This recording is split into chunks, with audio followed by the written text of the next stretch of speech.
Good day guys, another day, another vlog tayo rito sa ating Citra Garage. So guys, meron tayo rito Suzuki Celerio na automatic, ayan. Na-stuck yung kanyang gear shift sa reverse. Ayan, naka-reverse siya.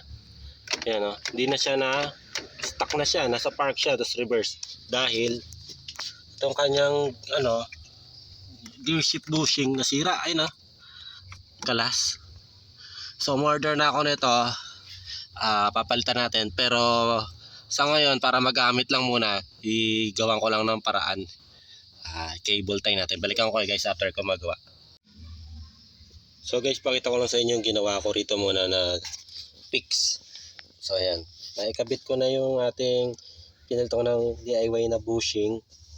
Then yung pinaka cable niya ng shifter ay nilagyan ko muna ng cable tie. Ayan, cable tie dalawa para hindi siya mahulog. Pero tingin ko kahit wala ng cable tie, hindi na siya mahulog kasi maganda yung pagkakagawa ko rito.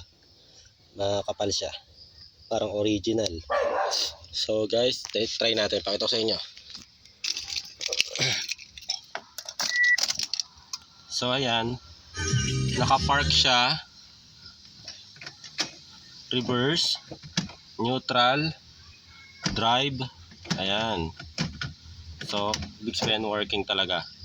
So hanggang dito na lang guys ang ating vlog. So may natutunan kayo kapag nagkaroon ng aberya ang inyong gear shift sa automatic na Suzuki Celerio.